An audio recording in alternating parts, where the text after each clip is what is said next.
Hello, everyone. Welcome to the channel for everything Arsenal and everything football. Thanks for being here. I hope you're all doing well. And welcome to another match build-up. Welcome to another opposition preview. This time around, you're going to face Manchester United, a game I never ever look forward to. Like since 2006, I've never looked forward to this. Of course, as you can already see, I have a Manchester United fan with me to help me out with the preview and all things United. That's Joe. How are you, mate? I am buzzing. I am very much looking forward to it, and everyone from All For United are looking forward to it as well. This is going to be a good game. This is going to be a good game, and thanks so much, Glenn, for having me on. I'm really excited for this. No problem, man. Where can they follow you? Personal channel and personal account, and you can. Search All For United straight away. Subscribe and like the channel on Twitter, on Instagram, and make sure on YouTube to subscribe to the channel immediately while you're on YouTube now watching this. And then you can find me at Acting Joe on Twitter. You can find me at Joe Your Own Way on Instagram, and then find my YouTube channel, which is just Joe O'Neill, and then you can see all of my short films and everything that I make. I'm a writer as well, so check them out and subscribe to All For United and subscribe to me, please. Awesome. So you guys must be buzzing. What have you made of your season so far in general? Just all the games in total. Yeah, well, right now I'm in a very good mood. But ask me that maybe 10 days ago, and I'm on the I'm on the edge of depression. We started very poorly, obviously against Palace, and then somehow got a victory against Brighton. And then obviously what happened to your favorite team, Spurs, absolutely destroying us right before the international break, wasn't great. So we come back, we start bad against Newcastle, but then we finished really well, obviously 4-1, and then we have PSG. Then we have the absolutely incredible 0-0 draw against Chelsea. And then, of course, the most recent beat Leipzig 5-0. So it's been topsy-turvy, but I'm glad where we are now. I'm glad after coming off of that, really, because I was not looking for the Leipzig game. To me, was going to be, I felt, more difficult and more important than the PSG game, because PSG. Sorry, go on. Go ahead. No, just that with PSG, like on paper, are a better team, but they don't show up. You know, they're all individuals, and if you get at them, you can beat them. And I'm delighted United actually did that. They played well now at that, but I wasn't expecting to beat PSG, but it happened. But with Leipzig, undefeated all season in Bundesliga, playing great football. I was watching them quite closely, and they played right into Ollie's hands, and we absolutely annihilate them. They really were never really had a foothold in the game. We let them control the ball when we were 1-0 up, but that's just so we can hit them on the break. And it was great. It was really, really, really wonderful. Yeah. So heading into these games, like, what should have been your honest opinion or expectation? Like Leipzig, PSG, Chelsea. You also had Newcastle away and Arsenal coming up, Everton. What were you expecting from these 6 games, like on a trot? Like, did you expect 6 wins out of 6, or were you like, even if we get 2 wins, we'll be lucky? I was very apprehensive. I wasn't the run of games I wasn't looking forward to. Once we beat PSG, I was feeling a bit more, but I felt once we got that week of PSG Chelsea out of the way, and then we could tell about how the next couple of weeks was going to go. But it's been, other than the Chelsea game, which I felt we still should have won, but we set up a bit too defensively, but so did Chelsea. Draw is fine. I would have probably taken a draw. At the beginning of this whole run, I was like, as long as we don't lose to Chelsea, because I fucking hate Chelsea, I was going to be fine with that. But the way we're playing, 2 huge wins in the Champions League, and then Arsenal coming up, I'm feeling quietly confident. But also, Man United have a history of pulling the rug out from underneath me and making me miserable when I think they're going to give me the most joy. So in the same way, anything can happen. Yeah, so are you in the Ole in boat or Ole out camp? Anyone who's in Ole out, anyone who's in who's Arteta out or Guardiola out or Klopp out or Southgate out are idiots, and you're not a true football fan. Unless your manager is like, the closest I've ever been to someone being out was Jose Mourinho, because Jose Mourinho is a scumbag and a bully. So that's the only time I've ever been like, I want this manager gone. But other than that, just support your manager. Like, there is it's a very small minority, but they try make it seem like it's bigger, who seemingly want us to lose so they can be right and get Ollie out. For me, he's a club legend. He has the right ethos for how we want to play football, and he's getting there. You know, he needs time. But anyone who's saying Ollie out, just they can get out. I'd rather have Ollie in than have them as fans. Yeah. Were you happy with your transfer window, or were you one of those people who thought the Cavani buy was just a panic buy, Van der Beek was just a panic buy?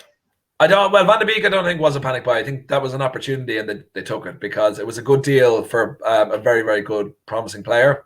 But Cavani was a panic buy because Cavani's been on a free transfer for 2.5 months, so they could have got him any time. So that was definitely a panic buy. But look, I wasn't happy with the window, but I'm looking at my squad now, and like for the future to build off this, I'm feeling good. Once we got.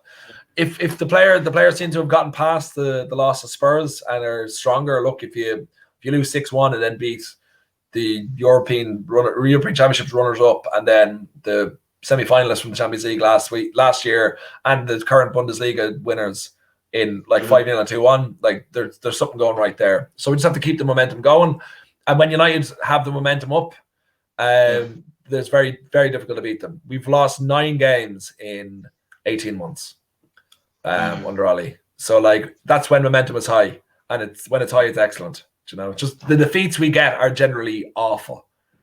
Thanks for reminding me of your good record. We've not won a Champions League since 2006, and I was quite surprised to see that you guys have not actually won a Premier League game at Old Trafford in like 6 games. So is that concerning for you? It's eventually going to be broken. Like it's not going to go the whole season. I feel confident that we will win on Sunday. You never know against a top team, but we should be okay against Arsenal. But I'm feeling like it's not a record you want, but also we did win at home 5-0 on Tuesday. Tuesday. So like I feel like if it's going to happen, it's going to happen now. It has to happen now because it's not going to go. It can't go on for too much longer. But so it's not a record you want. I didn't think it was 6 games. I knew we'd haven't won the first 2 games anyway. But I'm feeling good. 3 games this season. I think last season also you drew with them. I think it was Southampton who scored against you guys in the 90th minute. The Femi. There was a couple of games at the end of last season. So before getting to the actual game, I also wanted your opinion on Pogba. What has happened to him? Like, is he part of your first team, or do you want Van der Beek to replace him? Well, the channel, all the guys in the channel are kind of split on this, but for me, I think he's going to go next summer. I think he's a good player, and he was very good during the week, but he's not consistent. I think if we can get it, and I think that's why a little bit why Van der Beek was brought in too.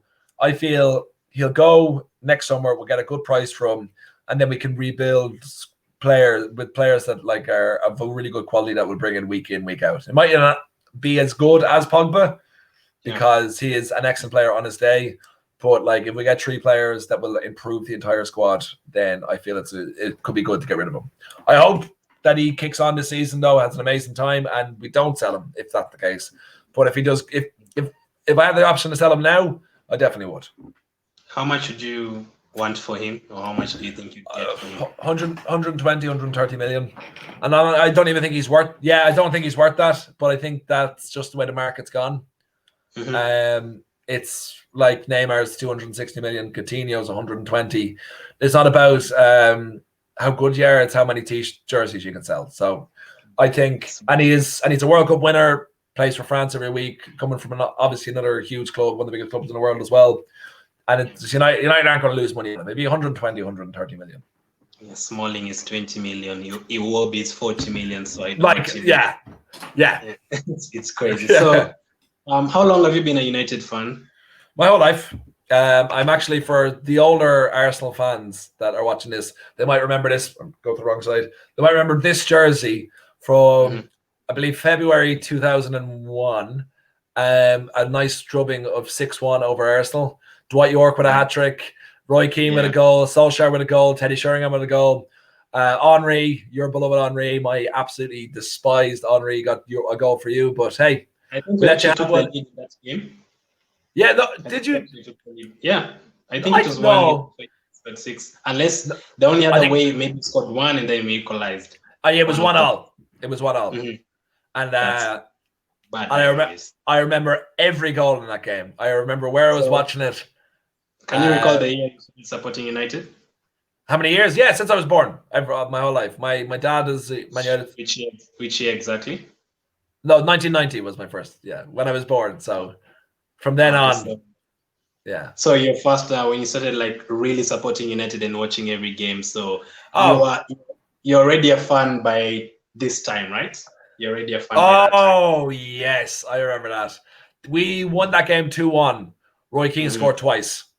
That was I was already a fan. That was 99-2000 in Highbury. That was fantastic. Yeah, I remember that. Yeah, so that was when that was it was almost like a derby. Like this was the game for the title. So do you think times have changed right now? Do you think Arsenal are you personally watching Arsenal? Do you think Arsenal are your biggest rivals, or do you mostly look forward to Liverpool or City? The Liverpool. I don't care about City. I used to love United playing Arsenal. Like my favorite memory of beating you guys isn't the 6-1 or the 8-2.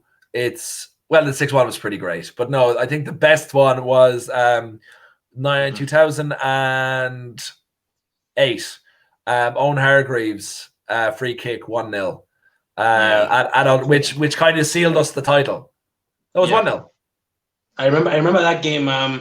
That season, we actually lost just 3 games, and all of them were away from home. And it was to United, Chelsea, and Middlesbrough. And if we actually won that game, I think it would have actually been like fast after that week. So it hurts. My best memory from Arsenal United, away from home, it has to be that one that we won, Adebayo goal against you guys.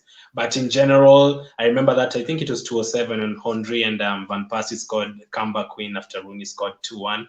But the worst memory, obviously, 8-2. There was also a 4-0 in the FA Cup, I think. Yes, that's right. I remember Nani doing keepy uppies. And who attacked him again? I think it was Song attacked him. Yeah, it was painful these days. Yeah. So we've really struggled. You know where I'm going to. We've really struggled at your place. So you have to be expecting a win from this game, right? What are you expecting out of this game? Are you more okay? Let's see. Since we've lost to Leicester and City, have you looked at us and been like, you know what? I don't think Arsenal will give us that much of a game. I'll be honest. I never look forward to Man United playing. Like I look forward to watching them. I'm sitting down getting ready, but I'm always convinced this is the game we're going to lose our shit. We're going to absolutely make a hames of it. I'm always nervous. So even right now, like we should win. You know, considering the time we've had, the players are coming into form, and Arsenal haven't scored in 3 games. And Aubameyang is off form. Sorry, so I feel like we should do it. But in these games, in these big games, no matter what, it's still big for the players and big for the fans. The form book can sometimes go out the window. So like I feel like we just get at you and just be relentless. We should win, but like Aubameyang has he scored yet this season? Has he scored 1? Has he? First game of the season in that against Fulham. Yeah, that's when I took him out of my fantasy football that week. So I feel like he is due a goal as well, and you always have to have your eye on him.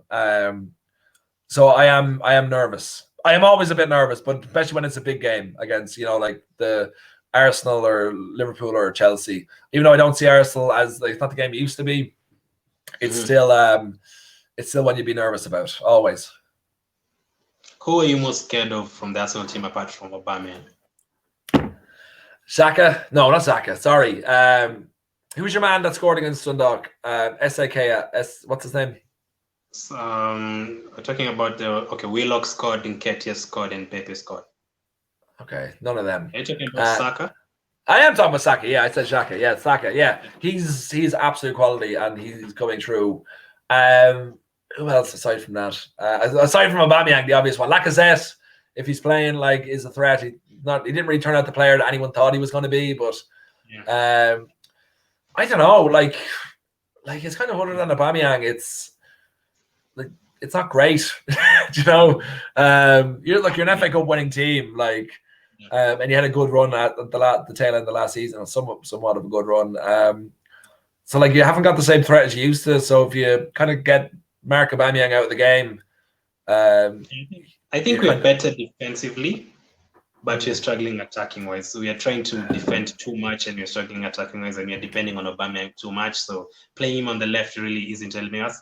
The only thing I'd say that is keeping me hopeful is the fact that you've actually not beaten us in the last 2 seasons. We've beaten you twice at our place, drawn twice at your place. I think unbeaten in like 5 against you guys. So does that really matter, or do you go into this game just focus on this game alone, not the history?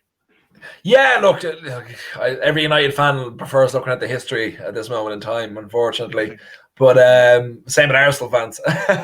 But no, it's. I did know that record. I remember we drew 2-2 last season, which is I can't remember what was the score in the Emirates. 2-0. It was 2-0. Yeah. So, but that's when you're in good form. I was right after Arteta came. That's right. So. And I remember it was actually a De Gea mistake, and I think there was 2 mistakes that led to your goals. So it's just that was the previous season. Before that, last season was the 1-1 where Aubameyang scored, and I don't know how the hell that was ruled out for offside, but it was clear onside. So 1-1 last season and 2 previous season. Yeah, that's right. That was given. Yeah, that was given, even though he was offside. Yeah, but bastard. That was 1-1. I remember we should have beaten you that day. That was very, very bad. That was very, very bad. I was watching the last. I think it was this game. I was watching the last like 20 minutes of this game today, and you guys had the ball for the last 20 minutes straight, Daniel James, and we are struggling to keep up. So I was so happy to like the game ending at that time. So what do you think is the most important thing in this game? Is it taking the lead? Is it defending well? Look, Arsenal are going to sit back and someone let us have the ball, which doesn't suit us. We prefer when teams attack us and then we can hit them on the break. Yeah. So I think it'll be a tight game. I don't think there'll be many goals. I think it'll be quite cagey. I think if we are to win, it'll be 1 or 2-0. I think for me, it's always important to win with a clean sheet, especially after everything. I would rather win 1-0 than maybe 3-1. Do you know what I mean? Because we need to build up the confidence in the defense, which is good. But for me, clean sheet and a win is ideal. Have you been happy with that? How happy have you been with Rashford? Is he your best player right now? Rashford is the love of my life. I absolutely adore the man. He is. He's not our best player. He had because he hasn't been scoring as many goals as he should be. But his effort, his work rate is everything. Everything he's doing off the pitch, and he's 22. There was so much to admire about this man that it's crazy. Like I said, I think Bruno Fernandes is probably our best player, most influential player. But Rashford isn't too far off that. You know, go. Go on. Arsenal fans, close your ears, close your eyes. His first 2 goals for United against us. I remember that day. Yes, 3-2. So many times we've been saying this is our chance to beat United at Old Trafford, and then someone from nowhere comes up. McTominay scored his first goal. That's right. I think at Old Trafford last season against us. Rashford scored his first goals. Fellaini scored another time. So it's always very, very desperate. So let's get into the starting lineup. For us, we are mixed up. We don't know whether we're going to start with the back 4, back 5. So what would be a starting lineup for United formation? Can I ask you, Glenn, before we get talking to that? I was chatting to a good friend of mine who's a huge Arsenal fan, okay? Yeah. And I thought it was just because I wasn't paying too much attention with Ozil, all right? Now, he is crazy to get Ozil back in. He adores him, all right? And I was trying to figure out, why has he just been stripped, taken from the squad? He's not in your European squad. He's on huge money. But what has happened that this has gotten to the extent that it has? Because he didn't know. Yeah, I didn't know. It's definitely not an Arteta issue because in January, February, March, before lockdown, he was playing every single game. And actually that 2-0 win in January, he played in that game. I remember a very good pass from him. The thing is, Ozil has a lot of things going on off the pitch. And the China thing, there's this Turkey-German thing, taking a picture of the Turkey president when they have a problem with Germany, something like that. All those things. There's someone who actually told me, Arsenal and all these teams are a business. So they look at the business like, do we want to risk all our business and have no audience in China to support Ozil? Or do we want to get the money from China and forget about Ozil? Of course, they'll go with that deal for China. We don't want to lose all our millions and billions of people in China just to support OZIL. So I'm guessing it's the board that have actually told Arteta, you know what, just put him out, pull him out of the team, and that thing for not taking a wage cut, that is just like marked him out completely. So I'm pretty sure. Are the fans not like? Are you not pissed off about that? Are you not like? So like, are you not kind of getting like he's an incredibly creative player, you know, a World Cup winner and so much experience. Are you not all clamoring, get him back into the squad? We don't give it this, all that stuff he's doing doesn't matter to us. You know, we're just fans. You know, he's one of our best players. Put him out. Are you not like, is that not kind of the general consensus going around, or is it just sort of he's gone? Is it? The thing with Arsenal and OZIL and fans, it's 50-50 split. Some fans like him. Some fans don't like him. Some fans think it's because he doesn't know how to run back or doesn't track back on the pitch. Some people say, no, it's not a footballing reason. The board just hates him. So for me, yes, of course, it's worrying because first of all, if you want to finish in the top four, if you want to win titles, don't have so many off the pitch problems, because you're not win titles so many off the pitch problems. I don't want to hear Ozil has done this, Shaq has abused the fans. That's right. Arteta has done this with the fans. Kolasinac has been in a brawl, or Grealish has been somewhere in the bar. I don't want to hear that. I want to concentrate on the pitch. So all that I think is just so much trouble. And for me, first of all, I would not have put him in the team because I don't feel like he gives us all that. But I would definitely have had him like in the European squad as like. But considering, but considering he's on 300 whatever grand a week, you'd imagine that they would, like, it's a waste just not having him as an option, even off the bench. Just that to me just seems bizarre. And I was only thinking that I can't think of anything. I can't think of a reason why. You know, it was only when my mate said it to me that he should be in the squad. I'm like, I thought there was a reason, but I guess there's no actual like official reason why he's not in the squad. Yeah, we've not been told, and I don't think we'll ever be told. So the thing is, it's not anyone's fault. It's the previous board's fault, the previous regime. I think just giving him that contract, it was a bad decision. Remember when we gave him that contract because we had given you guys Sanchez and we had panicked. You're like, oh no. That's right. Yeah, so we didn't actually... A bad like decision all around. You gave us Sanchez and then you gave Ozil all that money, and then we had to basically get rid of Sanchez for free. But look, we have that problem as well with players. We got Phil Jones, Marcus Rojo, Sergio Romero, unfortunately, as well. All these players on huge contracts, which we can't get rid of because Jesse Lingard, Jay Lings. Yeah, I don't know. That guy always scores against Arsenal, so I'm much this game. So yeah, speaking of Jay Lings, give me a starting lineup for United. Yes, sorry. There's no Jay Lings. I feel for Kartik and for Usman, if you're watching, we're going to go with a diamond. So De Gea in goals. It'll be right back Wan-Bissaka, who is the best right back in the world. Defensive right back, definitely. Centre backs Harry Maguire and Lindelof. Left back Luke Shaw. Holding midfielder, they will probably go with Fred.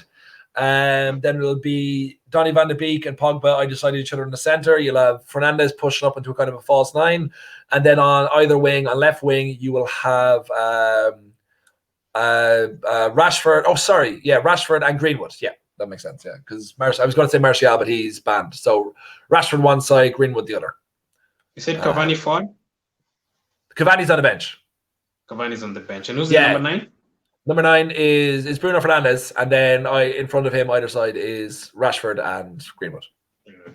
That is a strong soak. I actually thought Mata and Bruno Fernandes have done really well together in the last 2 European games or something. Yeah. Well, no, Mata didn't play against Leipzig.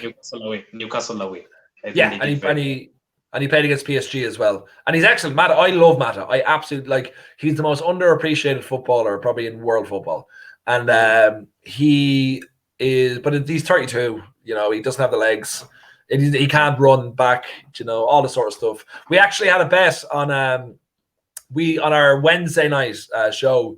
We do a podcast, just kind of a more open forum sort of thing on one topic. But we had two of our hosts, Kartik and Temi. Find them on Twitter. They had a bet who would be quicker over 100 meters, Juan Mata or Matic, and it was up to the fan to decide. And they decided it was Juan Mata which meant Kartik, who absolutely hates Luke Shaw, has to wear a Luke Shaw Supporters Club T-shirt for the next pod. That's for losing. Quick recovery to Alex Telles, but I'm quite relieved that he's not there, that Shaw is going to play. So I'm hoping Willian or Pepe, whoever is playing on that wing, or Saka, can actually go at him. I've seen Shaw picking up quite a number of yellow cards, so I'm hoping that can help us. So, I don't want Luke Shaw in the squad, and neither do anyone in All for United. He's a liability. He's fine. Like, he's a nice average left back. He's good to bring out, like, if you're stuck, but he shouldn't be our starting left back. Telles, unfortunately, is COVID. Telles was excellent. And don't get me wrong, Luke Shaw's been excellent in his last couple of games. Like, excellent against Leipzig, excellent against PSG, excellent against Chelsea. But, like, he's just not as good as a left back we need. Like, I think Kieran Tierney is a fantastic left back. Yeah, so from that squad you said, for Mania squad, those 11 players, any particular Arsenal players you'd take to replace anyone in that squad you've mentioned? For my starting 11, Tierney, immediately. For sure. I'd have to pick Aubameyang, but I don't know who I'd take out. Greenwood is unstoppable. Okay, he is 100% strike to goal ratio in the Champions League. One shot, one goal. Okay, so like, even though Aubameyang right now is a better player than Greenwood, but like, also I don't know which Aubameyang going to show up because he's done nothing this season. So if I'm going by current form, you know, Greenwood scored the last game, Rashford scored a hat-trick in the last game after coming off the bench. I'd have to go with sticking with them. So outside of that, who did you say you'd have in the middle with Pogba? Fred? Pogba, Donny van de Beek, and then Fred behind them. So Partey for Fred, maybe? Partey for Fred, yeah. Definitely. Yeah. I forgot about him, actually. Definitely Partey for Fred. No centre-back, Gabriel for Lindelof or Tuanzebe or someone?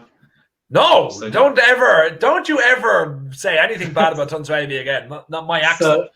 So just two players, just Tierney and Partey? Yeah, at the moment, I don't centre halves. I'm happy enough with playing each other. I don't, and since you're not keeping clean sheets, there's not really. So I'm fine. I'm guessing with those opinions, it's going to your prediction is 8-0 to United. Well, 8-1. I'll give you a go. I'm gonna go with more hopeful. I'm gonna say 2-0 Man United. Wow, no goal for us. So. And going ahead to the next games, you have Istanbul twice, Everton. You're expecting clean sweep again? Everton will be tough. I hope it's coming a bit awkward time.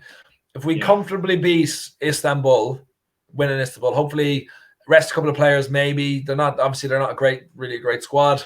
Then we can rest them for the game at Everton, because Everton's going to be a huge match. You know, they're the ones I fear more than Arsenal and Chelsea. Yeah. So thank you very much for coming on. Let them know where they can follow you again. Follow me. Please like and subscribe. All for United. Follow All for United on Twitter. Make sure to subscribe to All for United on YouTube and follow them on Instagram. Or follow us on Instagram. And me, you can find me at Acting Joe here. Yes, I put it the right way. Acting Joe here. Find me on Twitter. Joe Your Own Way on Instagram, and subscribe to my YouTube channel just by searching Joe O'Neill. And you can find all my comedy videos and comedy films and all of that sort of stuff. So thanks very much. And thanks so much, Glenn, for having me on. No problem, mate. As usual, the Man U Arsenal game will be on Sunday. It's always a cracker. Make sure you follow Joe and his channel. I'll have their handles in the description. All my other videos in the description. Make sure you leave a like. Make sure you subscribe. I'll also have the links to my lineup and my match preview. It's not going to be a fun match preview to watch. You are just basically discussing the history between the two teams. As of now, thanks for watching. Keep staying safe, and I'll catch up with you guys later. See you guys.